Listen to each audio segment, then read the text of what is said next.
Welcome to my YouTube channel Adhigam hub. तो कैसे हैं आप लोग? Today we will learn principles of teaching. As well guys you know कि English is taught as a second language and foreign language. जो English है वो second language या फॉरेन लैंग्वेज के तौर पे पढ़ाई जाती है। Now it has become a lingua franca in diverse speaker. Now what is lingua franca? Lingua franca is a language which is adopted a common language by diverse speaker। यानी जो lingua फ्रेंसा है इसे हम कह सकते हैं कि जो विभिन्न भाषाएं बोलने वाले व्यक्ति हैं उनके द्वारा एक एज ए कॉमन लैंग्वेज ये अडॉप्ट की गई है। तो वो क्या है? हमारी इंग्लिश लैंग्वेज। तो आज हम इंग्लिश लैंग्वेज के ही प्रिंसिपल्स को देखने वाले हैं।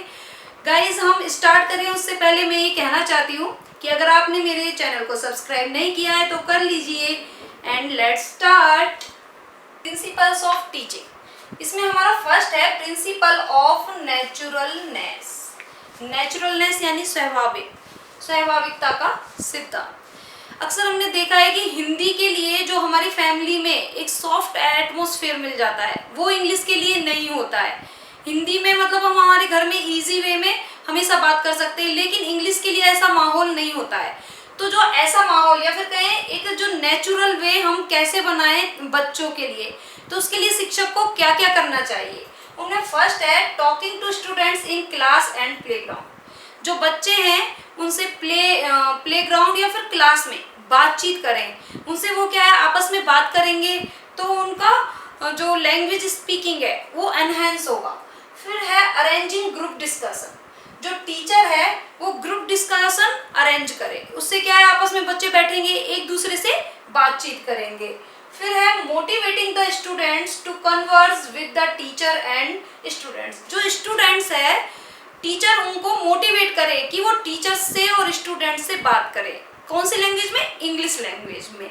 तो हमारा सेकंड आता है प्रिंसिपल्स ऑफ हैबिट फॉर्मेशन। तो इसमें जैसे कि आपको पता चल रहा है हैबिट फॉर्मेशन यानी आदत का निर्माण करना। तो इसमें टीचर क्या करे कि बच्चों में आदत का निर्माण करे। वो कैसे? Habit of repeating, habit of reading, habit of going to library, habit of consulting dictionary, habit of reading newspaper and magazine and books. मतलब उनमें इस तरीके की हैबिट्स डाले कि वो मतलब बुक पढ़े, बार बार लाइब्रेरी में जाके बुक पढ़े, न्यूज़पेपर पढ़े, मैगजीन्स वगैरह पढ़े, और अगर उनसे कहीं गलती भी हो जाती है तो कंसल्टिंग डिक्शनरी, तो डिक्शनरी से वो कंसल्ट करे। और हमारा थर्ड है प्रिंसिपल ऑफ एक्सपोजर। एक्सपोजर क्या है? यानी प्रदर्शन। तो इसमें टीचर क्या करेगा कि by distributing leaflets in the class in easy language. जो लीफलेट्स क्या होता है? पुस्तिकाएं होती हैं छोटी, जिनमें मतलब कुछ पन्ने होते हैं, 2-4 पन्ने की लगा लो, उन्हें इजी लैंग्वेज में, जिनमें मतलब सरल शब्द हो, ऐसी लैंग्वेज में वो बच्चों में बांटे ताकि बच्चे उसे पढ़ेंगे। अब इजी लैंग्वेज होगी तो बच्चों को भी पढ़ने में इंटरेस्ट आएगा और उनमें क्या है कॉन्फिडेंस भी आएगा कि हाँ हम मतलब इसे पढ़ पा रहे हैं। फिर है by displaying English quotation chart. Teacher क्या कर सकता है कि जैसे स्कूल में या गैलरी में जहाँ पर भी बच्चे ज़्यादा आते जाते हो वहाँ पर क्या करे? Quotation chart. जैसे महान व्यक्ति होते हैं उनके काफ़ी सारे कोटेशन होते हैं, जैसे कि एक अपनी पेडागोजी में ही गौरी का है कि practice makes a man perfect. तो इस टाइप के मतलब और भी महान व्यक्ति हैं जैसे बुद्ध हो गए, विवेकानंद हो गए, तो उनके अच्छे अच्छे कोटेशन जो कि इंग्लिश में हो उन्हें क्लासरूम में, गैलरी में इस तरीके से लगा दे। By suggesting students to watch English news and movies. जो स्टूडेंट्स है उनको टीचर सजेस्ट करे कि इंग्लिश में मूवी देखें, या फिर कहें कि इंग्लिश में न्यूज़ चैनल पे न्यूज़ आती है तो इंग्लिश में न्यूज़ सुने, या फिर अगर छोटे बच्चे हैं तो हम उन्हें इंग्लिश में कार्टून देखने के लिए सजेस्ट करें। तो ये था हमारा थर्ड प्रिंसिपल ऑफ एक्सपोजर। अब हम देख प्रिंसिपल ऑफ मोटिवेशन। मोटिवेशन क्या? अभिप्रेरणा यानी अभिप्रेरित करना। इस प्रिंसिपल में क्या है कि बच्चे को मोटिवेट करना, क्योंकि ये देखा जाता है कि बच्चे हिंदी लैंग्वेज के लिए तो फिर भी रेडी रहते हैं सीखने के लिए, लेकिन इंग्लिश लैंग्वेज के लिए वो थोड़ा हिचकिचाते हैं या फिर मतलब कहो कि वो सीखना नहीं चाहते। तो इसके लिए अगर टीचर बच्चे को मोटिवेट करता है तो क्या है कि बच्चे सीखने के लिए रेडी होंगे। A student can learn the language. एक स्टूडेंट लैंग्वेज को वो सीख सकता है बाय हिमसेल्फ, स्वयं से सीख सकता है। But if he is motivated by a teacher to learn English, अगर उसका टीचर उसे मोटिवेट करे इंग्लिश लर्न के लिए या इंग्लिश सीखने के लिए।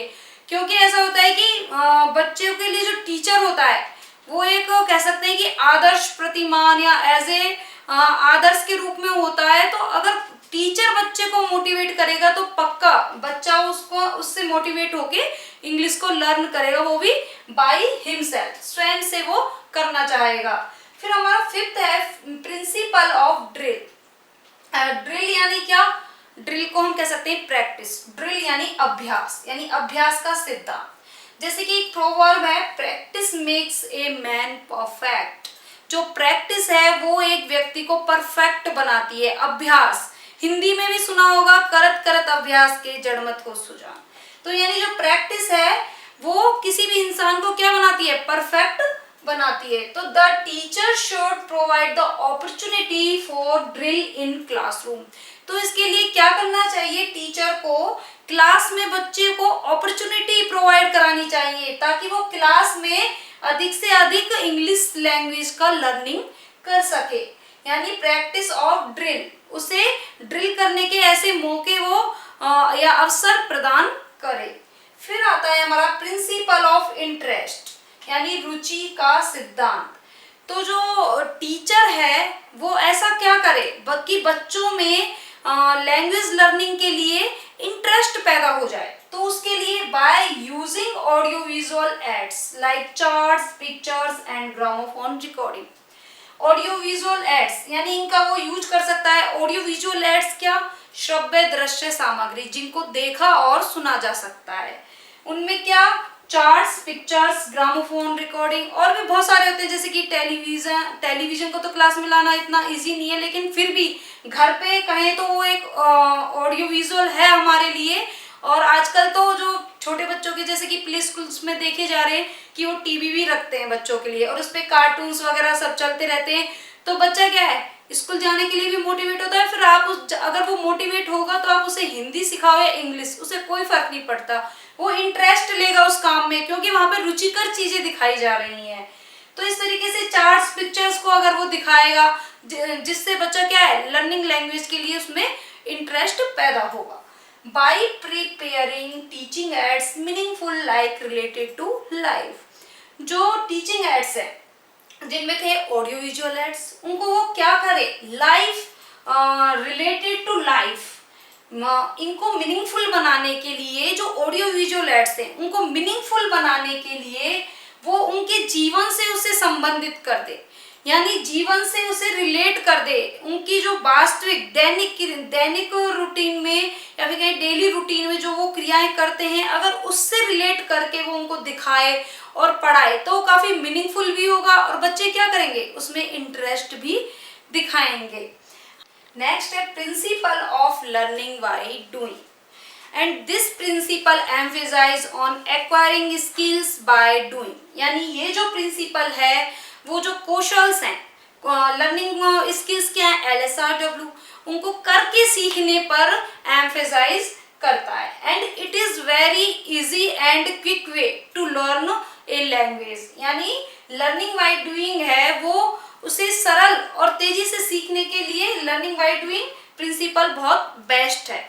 वो कैसे कि listen and speak words and sentence. इसमें एक तो क्या है कि जो बच्चा है लर्निंग बाय डूइंग यानी करके सीखता है, वो स्वयं से करके सीखेगा। जब बच्चा स्वयं से करके सीखेगा तो क्या होगा, उसके लिए वो इजी भी हो जाएगा और वो जो लर्निंग लैंग्वेज है वो क्विकली भी कर पाएगा। जैसे कि listen and speak words and sentence. तो इसमें बच्चा क्या है कि जो वर्ड और सेंटेंस है उनको सुने और बोले, उससे क्या होगा, प्रोनाउंसिएशन का प्रैक्टिस होगा, सुनने से उसकी वोकैबुलरी में इंक्रीजमेंट होगा। तो listen and speak words and sentence. Draw figures on the board, जो उसने सुना है, जो उसने या फिर बोला है उसके फिगर्स बोर्ड पर बनाए। Play language games and participate in drama and debate, भी हम यहाँ लिख सकते हैं drama and debate.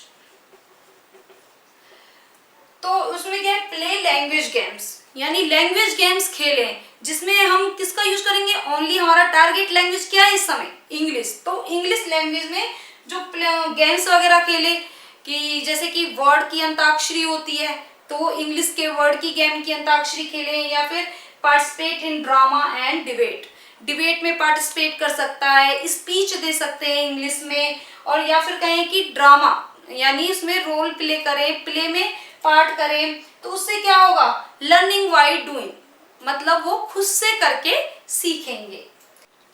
Principal of correlation with life, so we can say कि create a situation like real life to convey the meaning of word sentences of English language, यानी भाषा के अर्थ और शब्दों को समझने के लिए एक रियल लाइफ जैसा माहौल क्रिएट करना, यानी को रिलेशन विद लाइफ, लाइफ से उसे जोड़ देना।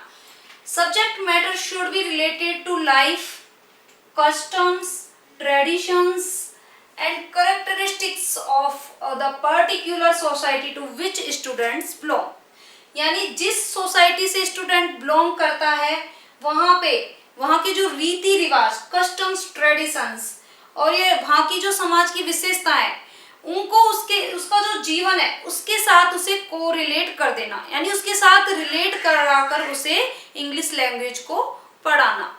जैसे कि जिस सोसाइटी में वो रहता है वहां से, जैसे कि मान के चलो उसके घर में कोई, कह सकते हैं कि हम गाय है या कोई भी पशु है, तो उसके ऊपर ऐसे राइटिंग लिखवाना, या उसको कैसे लिखेंगे उस मतलब उससे रिलेट कर देना, तो वो जाएगा देखेगा, हाँ वो खुद से देखेगा और फिर वो क्या है खुद से प्रैक्टिस करेगा, यानी क्या हो गया कि कोरिलेट विद लाइफ, लाइफ से रिलेट कर दिया। 9th है principle of order and proportion. The 4 language skills should be taught in a proper order, LSRW, यानी listening, speaking, reading and writing, LSRW। इधर क्या है कि बच्चा सबसे पहले क्या, listening सुनेगा, किसी चीज को समझेगा, listening में आ जाती है understanding, यानी बच्चा किसी भी चीज को देखेगा, सुनेगा, ठीक है, उसे समझेगा।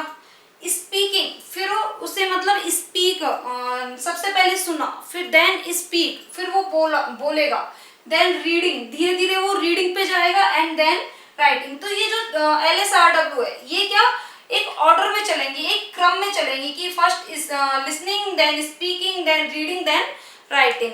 अब इधर बात आती है प्रोपोर्शन की, कि प्रोपोर्शन क्या होता है, अनुपात। तो कह सकते हैं कि लिसनिंग, बच्चे ने किसी मान के चलो इंग्लिश के कुछ वर्ड्स उसने सुने, देन वो उनमें से कुछ वर्ड्स को याद रखता है, समझता है, देन वो क्या करेगा, बोलेगा, फिर उनको वो लिखना सीखेगा, पढ़ना सीखेगा, मतलब अगर वो बोलना सीखता है तो उसे कहीं वो वर्ड्स मिल जाएगा, तब क्या होगा, then he will read and then he will write. तो according to order and proportion इसमें बच्चा सीखता है। Principle of using mother tongue, यानी मातृभाषा के उपयोग का सिद्धांत। इसमें एक फेमस विद्वान है पी गरी, उन्होंने एक कोटेशन दिया है कि the teaching of the mother tongue and the teaching of foreign language can support and assist each other, कि जो मातृभाषा है और फॉरेन लैंग्वेज, यानी फॉरेन लैंग्वेज क्या, हमारी इंग्लिश लैंग्वेज, वो आपस में एक दूसरे को क्या करती हैं, सपोर्ट करती हैं, असिस्ट करती हैं। और ऐसा वाकई में है, जैसे कि अगर हमारी मदर टंग, चूंकि ऑलमोस्ट मदर टंग सबकी क्या है, हिंदी, तो अगर हिंदी में कुछ आता है तो उसे इंग्लिश में धीरे धीरे बाय ट्रांसलेशन वो हमें क्या करेगी, सपोर्ट करेगी, हेल्पफुल होगी, या फिर कह सकते हैं कि इट विल असिस्ट। नेक्स्ट है प्रिंसिपल ऑफ इमिटेशन। इमिटेशन क्या, अनुकरण, अनुकरण का सिद्धांत। इसमें कि एज ए अगर किसी बच्चे को इमिटेशन के द्वारा हम बहुत अच्छे से सिखा सकते हैं, उसके लिए टीचर क्या करेगा, a teacher of English should be A model himself. सबसे पहले तो ये आता है कि टीचर कुछ और के या फिर कहीं किसी और ऑब्जेक्ट्स के द्वारा इमिटेशन से बच्चे को सिखाए, उससे पहले क्या है कि टीचर हिमसेल्फ वो खुद एज ए मॉडल बच्चे के सामने प्रस्तुत हो। If he will speak English then students will speak English. तो हम कह सकते हैं कि अगर टीचर खुद को ऐसे मॉडल रखेगा बच्चों के सामने तो बच्चे उन्हीं के अकॉर्डिंग क्या करेंगे, इमिटेशन करेंगे, उन्हीं की नकल करेंगे, अनुकरण करेंगे। Present good models of speech like tape and disc recordings, जैसे कि कुछ जिनमें स्पीच बोलने वाले कुछ मॉडल्स, अच्छे मॉडल्स जैसे कि टेप रिकॉर्डिंग हो गया, डिस्क रिकॉर्डिंग्स वगैरह, उनको लाके बच्चों को सुनाए। तो फिर क्या, सुनने से अगर बच्चे को सुनाते हैं तो वो कुछ ना कुछ शब्द तो उसके दिमाग में आएंगे ही, या फिर वो परमानेंट रह जाएंगे। तो इसलिए इमिटेशन, बच्चे को किसी चीज को दिखाकर, किसी चीज को सुनाकर, टीचर खुद इंग्लिश में अगर स्पीकिंग करता है तो बच्चा देख के सीखेगा, बाय इमिटेशन यानी अनुकरण के द्वारा।